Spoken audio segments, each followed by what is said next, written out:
Hello friends, welcome to our channel. இன்றைக்கி என்ன பார்க்க போகிறோம் அப்படின்னு பார்த்தீங்கன்னா, இன்றைக்கி இந்த ஷேரிங் பார்த்தீங்க அப்படின்னா நிறைய பேத்துக்கு ரொம்பவே யூஸ்ஃபுல்லாக இருக்கும்.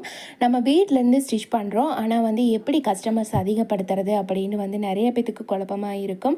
நான் வந்து எந்தெந்த மெத்தட் யூஸ் பண்ணேன் அப்படிங்கிறது வந்து எப்படி கஸ்டமர் பிக்கப் பண்ணேன் அப்படிங்கிறது தான் வந்து நான் இன்றைக்கி உங்களோட ஷேர் பண்ணிக்க போகிறேன். குறைஞ்சது பார்த்தீங்க அப்படின்னா வீட்டில் நமக்கு ஒரு தையல் மிஷின் இருந்தாலே போதும். நம்ம வந்து மாதம் வந்து ஒரு 2000லேருந்து மாதங்கண்டா வந்து ஒரு 10,000, 15,000, 20,000 வரையும் நம்மளோட திறமைக்கு ஏற்ற மாதிரி நம்ம வந்து வருமானத்தை பெற முடியும். நீங்கள் நம்ம சேனலை ஃபஸ்ட் டைம் பார்க்குறீங்க அப்படின்னா வந்து மறக்காமல் சப்ஸ்கிரைப் பண்ணி சப்போர்ட் பண்ணுங்கள். என்னையும் நீங்கள் அப்படியே பக்கத்தில் இருக்கிற பெல் பட்டனையும் அப்படியே கிளிக் பண்ணிக்கோங்க. வாங்க வீடியோக்குள்ளார போகலாம். இப்போ பார்த்தீங்க அப்படின்னா வந்து நான் வந்து ஆரம்பத்தில் எப்படி வந்து கஸ்டமர்ஸ் பிக்கப் பண்ணேன் அப்படிங்கிறத அவங்களோட ஷேர் பண்ணிக்க போகிறேன். நம்ம வந்து ஃபஸ்ட்டு நிறைய கஸ்டமர்ஸ் பிடிக்கணும் அப்படின்னா, ஒரு தொழிலில் நம்ம வந்து முன்னேறணும் அப்படின்னா, ஒரு தொழில் செய்கிறோம் அப்படின்னாலே ஃபஸ்ட்டு நமக்கு ஒரு நிரந்தரமான இடம் வந்து தேவை. அப்போ தான் வந்து நம்மளால் வந்து அந்த அதிகமான கஸ்டமர்ஸ் வந்து பிடிக்க முடியும். இப்போ சப்போஸ் நம்ம வந்து ஒரு வாடகை வீட்டில் இருக்கிறோம் அப்படின்னா, நம்ம அது வந்து அடிக்கடி வந்து வாடகை வீடு மாற்றிடுவோம். ஒரு 1 இயர், 2 இயர், 3 இயர்ஸ் அந்த மாதிரி மாற்றிடுவோம். அப்போ வந்து பார்த்திங்க அப்படின்னா நமக்கு வீட்டிலேருந்து தைக்கிறப்ப நமக்கு அந்த கஸ்டமர்ஸ் எல்லாமே அப்படியே வந்து கட் ஆகிடுவாங்க. வேறு இடத்துக்கு போகும்போது திரும்பியும் வந்து புதுசாக நிறைய பேர்த்துக்கிட்ட சொல்லி பழகி அதுக்கப்புறமே வந்து அவங்க ஸ்டிச் பண்ணுவாங்க. அப்போ வந்து திருப்பி கஷ்டப்பட்டு கஸ்டமர் பிடிக்கிற மாதிரி இருக்கும். இதுவே வந்து பார்த்திங்கன்னா ஒரு சிலரெல்லாம் ஒரு 10-15 வருஷம் ஒரே வீட்டில எல்லாம் குடியிருப்பாங்க. அவங்களுக்கு வந்து இந்த இது வந்து கரெக்டாக தான் இருக்கும். அதனால் நம்ம ஒரு தொழில் செய்யும்போது முதல்ல நமக்கு ஒரு நிரந்தரமான இடம் வந்து தேவைப்படும். அதாவது சொந்த வீடாக இருந்துட்டால் டைலரிங் பண்ணிட்டோம் அப்படின்னா, நம்ம வீட்டிலேயே ஸ்டிச் பண்ணுறோம் அப்படின்னா நம்ம எங்கேயுமே மாற்ற போகிறது கிடையாது. அந்த மாதிரி இருக்கிறப்ப பரவாயில்ல. சப்போஸ் நீங்கள் இந்த மாதிரி வந்து நீங்கள் வாடகை வீட்டில் தான் இருக்கிறீங்க, நீங்கள் அடிக்கடி வீடு மாற்றிடுவீங்க, உங்களுக்கு கஸ்டமர் கட் ஆகிறாங்க அப்படின்னு நீங்கள் நினச்சிங்க அப்படின்னா, கண்டிப்பாக நீங்கள் வந்து ஒரு சின்ன கடையாவது வந்து பார்த்து வந்து நீங்கள் வைக்கணும். நான் வந்து அப்படி தான் இருந்தேன். நான் வந்து 1 இயர் கிளாஸ் வந்து டைலரிங் கிளாஸ் போனதுக்கப்புறமேலு நாங்கள் பார்த்திங்கன்னா ஒரு 1 இயர்க்கு ஒரு தடவை வந்து வீடு வந்து ஷிஃப்ட் பண்ணிகிட்டே இருப்போம். அப்போ வந்து போக போக வந்து ஒவ்வொரு இடத்துலையும் ஒவ்வொரு புது ஆளுங்க அவங்கள்ட்டெல்லாம் பழகி அக்கம் பக்கத்தில் இருக்கிறவங்ககிட்ட எல்லாம் சொல்லி தெரியப்படுத்தி அவங்க வந்து நம்மக்கிட்ட துணி கொடுத்து நம்ம வந்து ஸ்டிச் பண்ணி கொடுத்து நம்ம ஒரு கஸ்டமர்ஸ் ஒரு 10 கஸ்டமர்ஸ் பிடிக்கிறதுக்குள்ளாரையே அடுத்த வீட்டுக்கு மாறிடுவோம். அப்போ அவங்க வந்து அங்கேருந்து கண்டினியூ ஆவாங்களா அப்படின்னு பார்த்திங்கன்னா, யாராவது ஒரு சிலர் தான் கண்டினியூ ஆவாங்க, ஒரு சிலர் வந்து கண்டினியூ ஆக மாட்டாங்க. இப்படியே தான் என்னோடய ஒரு 3-4 வருஷத்தோட ஸ்டிச்சிங் பழகினதுக்கு அப்புறமேல் அப்படி வந்து போயிடுச்சு. அந்த கொரோனா பீரியடுக்கு அப்புறமேல் பார்த்திங்க அப்படின்னா, அப்போ வந்து எனக்கு இது வந்து அவ்வளோ அளவுக்கு தொழிலாக பண்ணணும் அப்படிங்கிற ஒரு எண்ணமுமே வந்து கிடையாது. அதுக்கப்புறமேல் தான் வந்து அந்த கொரோனாவுக்கு அப்புறமேலு சரி இன்னும் எத்தனை நாளைக்கு நம்ம இப்படி வந்து வாடகை வீட்டில் மாறி மாறி இருந்துக்கிட்டு இருக்கிறது. நம்ம வந்து ஒரு சொந்த நிலம் இருந்தது, ஒரு சிம்பிளாவது நம்ம வீடு கட்டி அந்த இடத்துக்கு போயிடலாம், ஊர் விட்டு ஊர் அந்த மாதிரி வந்து சிம்பிளாவது இருந்துக்கலாம் அப்படின்னு சொல்லி தான் வந்து வேறொரு இடத்துக்கு வந்து ஷிஃப்ட் ஆகி வந்தோம். சிம்பிளாக வீடு கட்டி வீட்டிலே தான் நான் வந்து ஃபஸ்ட்டு ஸ்டிச் பண்ணேன். ஆனால் சுத்தமாக யாருக்குமே தெரியலை, நாங்கள் அங்கே இருக்கிறது கூட தெரியலை. வந்து ஒரு வருஷம் பக்கமாகவே வந்து அந்த இடத்துல நாங்கள் இருக்கிறோம், நாங்கள் தைப்போம் அப்படிங்கிறது வந்து யாருக்குமே வந்து தெரியவே இல்லை. ரொம்ப சிரமமாக இருந்தது, தைக்கிறதும் எதுவுமே இல்லாமல். அந்த பீரியடில் பார்த்திங்க அப்படின்னா எல்லாத்துக்குமே வந்து சிரமம் தான். அந்த கொரோனா பீரியடில் எல்லாமே எங்கேயுமே போக முடியாது, ஒரு தொழில் எதுவுமே கிடையாது. இருந்த காசும் பார்த்திங்க அப்படின்னா அந்த வீடு கட்டி நாங்கள் வந்து இருந்ததுக்கே வந்து சரியாக போயிடுச்சு. இப்போ வந்து ஒரு கடை பார்த்து வைக்கலாம் அப்படின்னா கூட அதுக்கு அட்வான்ஸ் தரது கூட எங்கிட்ட வந்து சுத்தமாக வந்து இன்கம் இல்லாமல் தான் வந்து இருந்த. ஒரு 5,000 ரொம்ப கம்மி 5,000 அட்வான்ஸ் கொடுத்து ஒரு கடைக்கு போகிறது கூட காசு இல்லாமல் அந்த மாதிரி தான் இருந்தது. அதுக்கப்புறமேல் வந்து பார்த்துக்கிட்டே இருந்தோம், நமக்கும் யாராவது வந்து கடை கிடைக்கும் பார்க்கலாம். அந்த 5,000 தான் லோ பட்ஜெட். அதை விட வந்து நான் சொல்கிறது வில்லேஜ் சைடு, அதை விட இன்னும் கம்மியாக வந்து அட்வான்ஸ் யாருமே வாங்க மாட்டாங்க இல்லைங்களா, வாங்காமல் சாவி தர மாட்டாங்க. ஆனால் வந்து நல்ல ஒரு பரவாயில்லை, எங்கள் நிலமை அறிஞ்சு வந்து அவங்களே கடை ஓனரே வந்து எனக்கு அட்வான்ஸ் எல்லாம் வேணாம், அது நான் எப்படி இருந்தாலும் திருப்பி கொடுக்க போகிறது தான், ஒரு மாதத்தை வாடகை மட்டும் முன்னாடியே கொடுத்துடுங்க, எப்பயுமே வந்து மாதம் முடிஞ்சு வாடகை கொடுக்கறதுக்கு பதிலாக நீங்கள் வந்து முன்னாடி கொடுத்துடுங்க அப்படின்னு சொல்லி சொன்னாங்க. 1,500 ரூபாய்க்கு சொந்தமாக நான் வந்து ஃபஸ்ட்டு ஒரு கடை வந்து பார்த்து வச்சேன். வச்சது என்ன ஆச்சு அப்படின்னா, ஒரு 2 மாதம் நல்லாவே வந்து எனக்கு வேலை வந்து இருந்துகிட்டே தான் இருந்தது. வேலை நிறையா இருந்தது. அப்போ நான் கொஞ்சம் ஸ்லோவாக தான் தைப்பேன். இந்த அளவுக்கு கூட வந்து ஒரு நாளைக்கு 6, 7 ப்ளவுஸ் அந்த மாதிரி கூட வந்து ஸ்டிச் பண்ண மாட்டேன். 2 ப்ளவுஸ், 3 ப்ளவுஸ் அப்படி தான் வந்து ஸ்டிச் பண்ணுவேன் கடை வச்சப்பையும். அதுவும் வந்து நம்ம தைக்க தைக்க தானே நமக்கு ப்ராக்டிஸ் ஆகும். அதுக்கு முன்னாடி தைச்சது எல்லாமே ஆவரேஜ் தான். ஒரு வாரமே பார்த்தீங்க அப்படின்னாலும் நான் அதுக்கு முன்னாடி நான் வந்து இந்த வாடகை வீட்டிலேருந்து மாறி மாறி இருந்தப்பெல்லாம் மாதமே எனக்கு 2 to ஒரு 5000த்துக்குள்ளே தான் வந்து வருமானமே வந்து வரும். ஏன்னா நமக்கு தான் வந்து அதாவது அதுவுமே வந்து பார்த்திங்கன்னா 2000, 3000 மாதமே அவ்வளோதான் இன்கமே வரும். அந்த மாதிரி தான் இருக்கும்.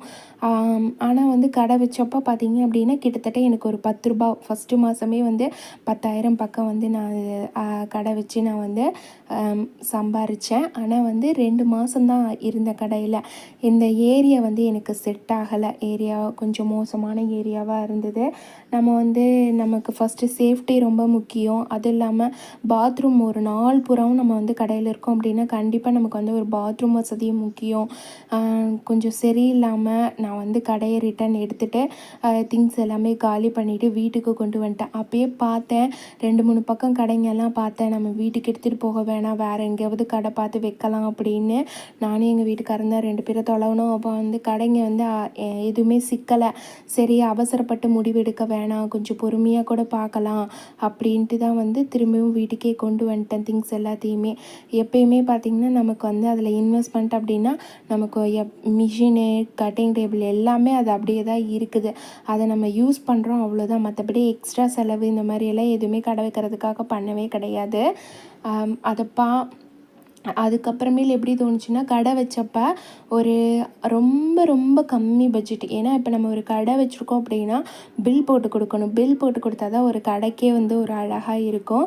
ஹீரா லேடிஸ் டெய்லர் அப்படின்னு போட்டு நான் வந்து ரொம்ப லோ பட்ஜெட் பிட் நோட்டீஸ் மாதிரி என்னோடய பில் வந்து நான் பிரிண்ட் பண்ணி வாங்கினேன். 600 ரூபாய்க்கு மொத்தமாக 24 புக்கு என்னமோ கொடுத்தாங்க. அந்த 24 புக்லேயும் பார்த்தீங்க அப்படின்னா நான் வந்து அட்ரஸ் வந்து மென்ஷன் பண்ண கிடையாது. அட்ரஸே போடலை. ஃபோன் நம்பர் மட்டும்தான் போட்டிருந்தது. ப்ளஸ் அதோட வந்து தையல் கிளாஸ் வந்து எடுப்பேன் அப்படிங்கிறதும், ஆல்ட்ரேஷன் வந்து பண்ணி தருவேன் அப்படிங்கிறதும், அது 2 மட்டும்தான் வந்து அதில் போட்டிருந்தேன். அது போட்டது போக மீதி வந்து அந்த புக் வந்து இருந்தது. நான் வீட்டுக்கு எடுத்துகிட்டு வந்ததுக்கப்புறமேலு அந்த புக்கை நான் இருக்கிற பக்கத்துலேயுமே பார்த்திங்கன்னா அப்படின்னா எங்கள் வீடு இருக்கிற இடத்துல சுத்தமாக வந்து வீடுங்களே எதுவுமே கிடையாது. கொஞ்சம் காடாக இருக்குது. ரொம்ப தூரமாக தான் வீடுங்களுமே இருக்குது. நம்ம வந்து இப்போ ஊருக்குள்ளே இருக்கிறோம், அக்கம் பக்கம்லாம் வீடுங்க இருக்கும் அப்படிங்கிற மாதிரியெல்லாம் இங்கே கிடையவே கிடையாது. இதிலேருந்து நம்ம வந்து தைக்கிறோம் அப்படிங்கிறது தெரிஞ்சுக்கிறதுக்கே இங்கே இருக்கிறவங்களுக்கெல்லாம் 1 வருஷத்துக்கு மேலே ஆச்சு. எல்லாத்துக்கிட்டேயுமே போய் அந்த பில் புக்கை பிட் நோட்டீஸ் மாதிரி இந்த மாதிரி கொடுத்துட்டு, நாங்கள் இங்கே தான் இருக்கிறோம், இங்கே தைக்கிறோம், நீங்கள் ஏதாவது தைக்கிறது இருந்தால் எடுத்து வச்சுட்டு இதில் இருக்கிற நம்பருக்கு ஃபோன் பண்ணுங்கள், நாங்களே வந்து வாங்கிட்டு வந்துட்டு நாங்களே கொண்டு வந்து கொடுத்துருவோம் அப்படின்னு வந்து சொல்லியிருந்தோம். ஏன்னா இது வந்து ரொம்ப உள்ளார இருக்குது, காடு மாதிரி இருக்குது. அதிகமாக வருவாங்க, வரமாட்டாங்க, அந்த மாதிரியெல்லாம் இருக்குது. அவங்களுக்கு அலைச்சல் இருக்கக்கூடாது அப்படிங்கிறதுக்காக சரி நம்ம எடுத்து வச்சுட்டு ஃபோன் பண்ணோம் அப்படின்னா அவங்க வந்து வாங்கிக்கிறாங்க. அப்படிங்கிறப்ப நமக்கு வந்து அவங்களுக்கும் அலைச்சல் கிடையாது இல்லைங்களா, கஸ்டமருக்கும். அதை பார்த்து யாராவது கொடுப்பாங்கல்ல அப்படிங்கிற ஒரு எண்ணத்தில் தான் வந்து நிறையா பேர்த்துக்கிட்ட சொல்லி எல்லா வீட்லேயுமே முன்னாடி மெயின் ரோட்டில் எல்லா வீட்லேயுமே கொடுத்து பிட் நோட்டீஸ்லாம் கொடுத்து ஃபோன் நம்பர் கொடுத்து இந்த மாதிரி சொல்லிட்டு வந்தோம். அப்போ பார்த்தீங்க அப்படின்னா யாராவது ஃபோன் பண்ண மாட்டாங்களா, யாராவது கொடுக்க மாட்டாங்களா, என்னடா பண்ணுறது, நம்ம வருமானம் இல்லாமல் தொழில் இல்லாமல் அப்படின்னு சொல்லி ஒரே இதாகவே இருக்கும். அதுக்கப்புறமேல் தான் ஒவ்வொருத்தராக வந்து ஃபஸ்ட்டு நான் ஒரு ப்ளவுஸ் தரேன், நீ ஒரு ப்ளவுஸ் தான் அப்படின்னு சொல்லி எல்லாருமே வந்து ஒட்டுக்கா எடுத்து வச்சுட்டு ஃபோன் பண்ணாங்க. இந்த மாதிரி வாங்க, எங்கள் வீட்லேயும் ப்ளவுஸ் இருக்குது, இவங்க வீட்லேயும் ப்ளவுஸ் இருக்குது, பக்கத்து வீட்லேயும் ப்ளவுஸ் இருக்குது, வாங்கிட்டு போங்க அப்படின்னு சொல்லி ஒவ்வொருத்தரும் வந்து ஒவ்வொரு ப்ளவுஸாக வந்து கொடுத்து எங்கள் வீட்டுக்காரர் தான் போய் வாங்கிட்டு வருவார். ஆர்டர் அண்ட் டெலிவரி எல்லாமே அவரே பண்ணிப்பார். இன்னமுமே பார்த்திங்க அப்படின்னா நிறைய பேர்த்துட்டு இப்போ ஒரு 3 வருஷம் ஆயிடுச்சு இது நான் ஸ்டார்ட் பண்ணி. நிறையா பேத்துக்கிட்ட கொடுத்து நிறையா பேத்துக்கிட்ட சொல்லி சொல்லி வந்து கஸ்டமர்ஸ் வந்து அதிகப்படுத்திக்கிட்டே தான் இருக்கிறோம். எப்பயுமே பார்த்தீங்க அப்படின்னா நமக்கு வருஷங்கள் ஆக ஆக கஸ்டமர்ஸ் வந்து அதிகமாகிட்டே தான் இருப்பாங்க. அங்கே இருக்கிறவங்களுக்கு எல்லாத்துக்குமே வந்து ஸ்டிச்சிங் பிடிச்சிருந்து அவங்க வந்து மேற்கொண்டு என்கிட்ட வந்து ப்ளவுஸ் கொடுத்துருந்தாங்க. அதுக்கு நான் இப்போ எப்படி வந்து ப்ளவுஸ் ஸ்டிச் பண்ணி கொடுக்குறேனோ அதே மாதிரி தான் அப்பையும் வந்து ப்ளவுஸ் ஸ்டிச் பண்ணி கொடுப்பேன். நான் ஓவர்லாக் எல்லா இடத்துலையுமே போட்டுருவேன். இப்போ பார்த்தீங்கன்னா எக்ஸ்ட்ராவாக அயனிங்கும் பண்ணி கொடுக்குறேன். ஆனால் அப்போ வந்து அயன் பண்ணி கொடுக்க மாட்டேன். அப்போ வந்து பார்த்திங்கன்னா நான் முதல்ல இருந்த இடத்துல 100 ரூபாய் வாங்கிட்டு இருந்தேன். இங்கே வந்ததுக்கப்புறமேலு ப்ளவுஸ்க்கு 70 ரூபாய் தான் சார்ஜ் பண்ணினேன். அந்த 70 ரூபாயுமே கம்மி பண்ணி 60 ரூபாய்க்கு தைச்சி கொடுங்க அப்படின்னு சொல்லி கேட்பாங்க. நான் என்னடா பண்ணுறது, சரி ஃபஸ்ட் டைம் கொடுக்குறாங்களே அப்படின்ட்டு நானே ரொம்ப கம்மியாக தான் வாங்குகிறேன் அப்படின்னா சரின்னு சொல்லிட்டு இந்த ஒரு தடவை நான் உங்களுக்கு 60 ரூபாய்க்கு தைச்சி தரேன், ஆனால் அடுத்த தடவைலாம் 70 ரூபாய்க்கு தான் அப்படின்னு சொல்லிட்டேன். அதே மாதிரி தான் வந்து ஒவ்வொருத்தராக கொடுத்து அவங்க வந்து இன்னும் 2-3 பேர்த்திட்ட சொல்லி அவங்க இன்னும் 2-3 பேர்த்திட்ட சொல்லி அந்த மாதிரி வந்து இப்போ எனக்குன்னு ஒரு கஸ்டமர்ஸ் வந்து அதிகமாகிட்டாங்க. கண்டிப்பாக நான் வந்து அங்கே கடையிலேருந்து திங்ஸ் எல்லாம் எடுத்துகிட்டு வந்து வீட்டில் வைக்கும்போது என்னடா அது இப்போ தான் வந்து ஆசாசியாக ஒரு கடை வச்சோம், நமக்குன்னு ஒரு கடை வச்சுருந்தோம், நமக்குன்னு ஒரு தொழிலில் வந்து இது பண்ணணும், அது வந்து இப்படி ஆயிடுச்சே அப்படிங்கிற ஒரு எண்ணம் வந்து மனசில் ஓடிக்கிட்டே இருந்தது. எப்படி நம்ம இன்னும் மேற்கொண்டு கஸ்டமர்ஸ் எல்லாம் பிடிக்க போகிறோம், எப்படி நம்ம வந்து இந்த தொழில் வந்து செய்ய போகிறோம், கம்பெனி எடுத்துகிட்டு கம்பெனி ஏதாவது ஒரு வேலைக்கு போயிடலாமா அப்படிங்கிற மாதிரி நிறையா ஒரு எண்ணமெல்லாம் இருந்தது. எங்கள் வீட்டுக்காரர் தான் வந்து கூட இருந்து, நீ வந்து ஒரு பக்கம் வேலைக்கு போனீன்னா உனக்கு எவ்வளோ சிரமமாக இருக்கும், காலையில் நேரமாக எழுந்திரிச்சு சமைச்சிட்டு குழந்தைங்களெல்லாம் ரெடி பண்ணிவிட்டு நீ அந்த இடத்துக்கு போய் அங்கேயும் போய் வேலை செஞ்சு, அதுவும் இல்லாமல் ஒருத்தவங்கக்கிட்ட நீ போய் கஷ்டப்பட்டு வேலை செய்யணும், அந்த வேலையை உன்னோட தொழிலையே போடலாம். இப்போ கடையாக இருந்ததுன்னா கூட நீ வந்து கடைக்கு ரெடியாகி போகணும் வரணும். இது வீட்டிலனா நீ எந்த டைமுக்கு வேணாலும் தைக்கலாம், நைட்டு வந்து 9-10 மணினாலும் தைக்கலாம், காலையில் ஒரு 4-5 மணினாலும் தைக்கலாம். உனக்கு கஸ்டமர்ஸ் தானே வேணும், ஆர்டர் தானே வேணும், நான் வந்து எப்படியாவது உனக்கு நிறைய பேர்த்திட்ட சொல்லி ஆர்டர் வாங்கி கொடுக்குறேன் அப்படின்னு சொல்லியிருந்தாங்க. அதே மாதிரி அவங்களும் நிறைய பேர்த்துக்கிட்ட சொல்லி வச்சு இப்போ ஒரு பெட்ரோல் பங்க் அடிக்க பெட்ரோலுக்கு போனால் கூட அங்கே கூட வந்து சொல்லிட்டு வருவாங்க. லேடிஸ்லாம் இப்போ நிறைய இடத்துல இருக்காங்க இல்லைங்களா, இந்த மாதிரி நாங்கள் ஸ்டிச் பண்ணுறோம், எங்கள் ஒய்ஃபு ஸ்டிச் பண்ணி கொடுக்குறாங்க, நீங்கள் எடுத்து வச்சுட்டு சொன்னீங்க அப்படின்னா வந்து உங்களுக்கு நாங்களே வந்து வாங்கிட்டு போயிட்டு நானே கொண்டு வந்து கொடுத்துருவேன். நிறைய பேர் வேலைக்கு போயிடுறாங்க, அதனால் அங்கே வந்து அவங்களால எங்கேயுமே போக முடியறதில்ல. வேலை முடிஞ்சு போனால் வீட்டுக்கு போகிறதுக்கே டைம் சரியாக போயிடும். அப்படி வந்து இருக்கிற இடத்துல இந்த மாதிரி நாங்கள் சொன்னது வந்து அவங்களுக்கு ரொம்பவே வந்து ஒரு பரவாயில்லையாக இருந்தது. அதே மாதிரி தான் வந்து நிறைய கஸ்டமர்ஸ் பிடிச்சோம்.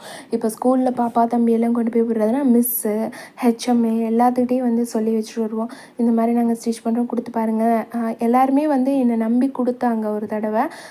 ஒரு தடவைன்னு சொல்ல முடியாது, பல தடவை இப்போயும் வந்து கொடுத்துக்கிட்டு தான் இருக்கிறாங்க. நான் வந்து அவங்களோட நம்பிக்கையை காப்பாற்றணும் அப்படின்னு தான் வந்து எனக்கு ஒரே ஒரு நம்பிக்கையாக இருந்தது. என்னை நம்பி கொடுத்துருக்குறாங்க, அதை நான் வந்து கரெக்டாக செஞ்சு கொடுக்கணும் அப்படிங்கிறதா வந்து என்னோடய மனசில் முழுக்க இருந்தது. எந்த ஒரு மிஸ்டேக்கும் பண்ணிடக்கூடாது, எப்படியும் நான் எதுவுமே தப்பாக தைச்சிடக்கூடாது அப்படின்னு சொல்லி. ஏன்னா இன்றைக்கி ஒரு கஸ்டமர் அப்படிங்கிறது நான் அந்த அன்றைக்கி ஒரு கஸ்டமராக பார்க்க கிடையாது, அவங்க இன்னும் 10 கஸ்டமராக மாறுவாங்க. ஏன்னா இப்போ நம்ம ஒருத்தருக்கு நல்லா தைச்சி கொடுத்தா தானே அவங்க போய் இன்னும் 4 பேர்த்துக்கிட்ட இன்னும் சொல்லுவாங்க. அந்த மாதிரி தான். அதுக்கப்புறமேல் நம்மளோட ஸ்டேட்டஸில் வச்சோம் அப்படின்னா நிறைய பேர் பார்த்துட்டு நமக்கு நிறைய காண்டாக்ட் இருந்ததுன்னா அவங்களும் வந்து பார்த்துட்டு கேட்பாங்க. நம்ம தைக்கிற டிசைன் ப்ளவுஸ் எல்லாமே வந்து அதில் வைக்கலாம், ஷேர் பண்ணலாம். இது பில் புக் உங்களால் அடிக்க முடியல அப்படின்னா விசிட்டிங் கார்டு அடித்து கூட நீங்கள் வந்து கொடுக்கலாம்.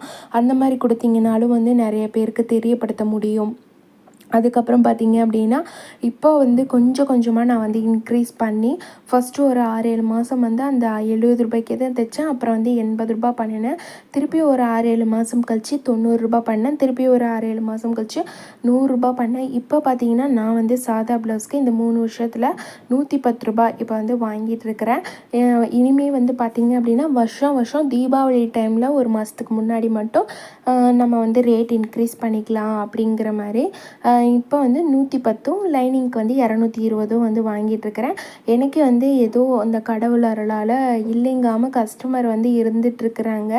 எவ்வளவோ மனசு நொந்து போய் இந்த திங்ஸ் எல்லாமே வீட்டுக்கு கொண்டு வரப்போ ரொம்ப சிரமமாக இருந்தது. இப்போ தான் வந்து ஒரு அப்போது ரொம்ப நாளாக வந்து இது நாள் வரையும் வச்சு நான் வந்து தைச்சிட்டு இருந்தது எங்கள் வீட்டுக்காரோட மிஷின் தான்.